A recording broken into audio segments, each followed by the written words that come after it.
Let's go now to Natalie Ecanow, the research analyst, excuse me, from the Foundation for Defense of Democracies. Well, first of all, Natalie, let's have your take on what have we seen so far. The ceremony, what does that mean to the relation between the Saudis and the Americans? And of course, a very long press conference that we just had. Yeah, so first of all, thank you for having me. I mean, I think everything we've seen today is a testament to the strength of the relationship between the president, between MBS, between the US and Saudi Arabia. And all signs point to that relationship getting stronger. Trump has already announced his plan to sell the F-35 to Saudi Arabia. And also we've seen reports now for days about a potential security guarantee, about, economic investments. And so the trajectory of this relationship is really just going up. Yes, and definitely one of the main things that were on mind is the issue of the F-35. Let's take a listen to what Trump and MBS were saying about this.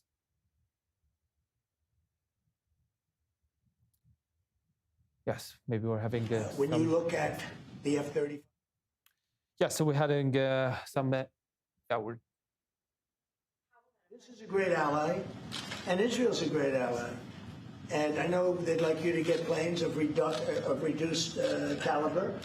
I don't think that makes you too happy. They've been a great ally. Israel's been a great ally. And we're looking at that exactly right now. But as far as I'm concerned, I think they are both at a level where they should get top of the line. Natalie, when Trump says we're looking at this right now, he already announced that he's going to sell these F-35 to the Saudis. What does he mean exactly here? And will that actually happen? After all, we've seen this promise to the Emiratis before, and it did not happen after all. Right. So, I mean, obviously, I can't predict the future. I don't know if the sale will eventually go through. I think what the president says he means. Obviously, selling an F-35, which is an extremely advanced American fighter jet, to the Saudis is an extreme vote of confidence in Saudi Arabia.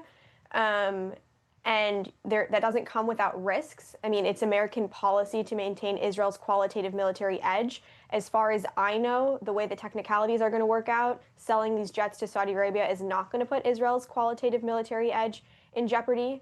But that is definitely something that needs to be considered when pushing this sale through. And then there are also concerns given Saudi Arabia's relationship with the Chinese from an American standpoint, what selling this jet to the Saudis will mean.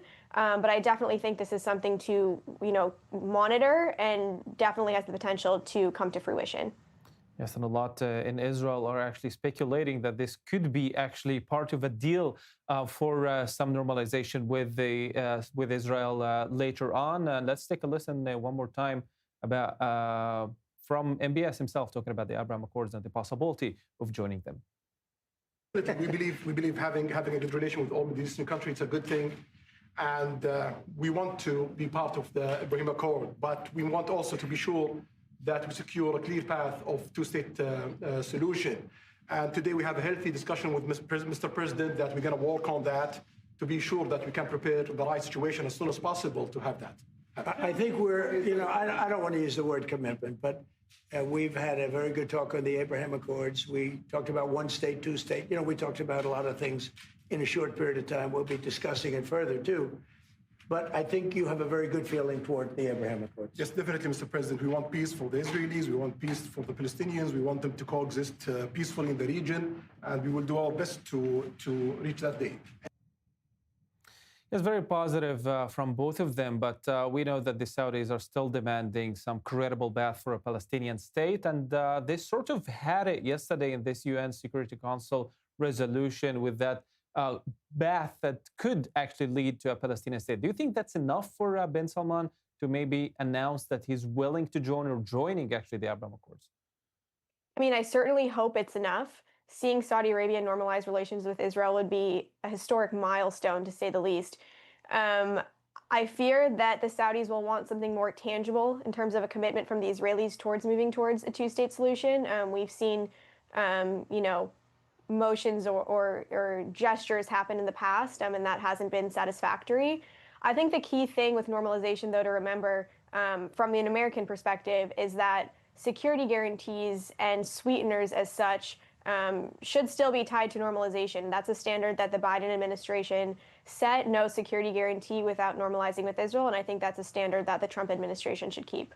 And if we stay on this topic, after all, the UN Security Council resolution that passed yesterday made huge headlines and welcoming from Arab nations, in Israel as well, in English at least, from the Prime Minister's office. But after all, is there a mechanism? Is there a timeline for things to happen on the ground? Because that's what we're lacking for now. I think that's exactly the right question to be asking. We can set plans and agree on plans, but without concrete details, it's hard to see how those plans are going to work themselves out. I think the biggest thing to think about in terms of this UN resolution that was, voted on yesterday is it's really a resounding endorsement for President Trump's plan for Gaza. That plan had clear benchmarks, and now it's up to the stakeholders and the parties on the ground to adhere to those benchmarks moving forward. Natalie Ecanow, research analyst, Foundation for Defense of Democracies. Thank you for that.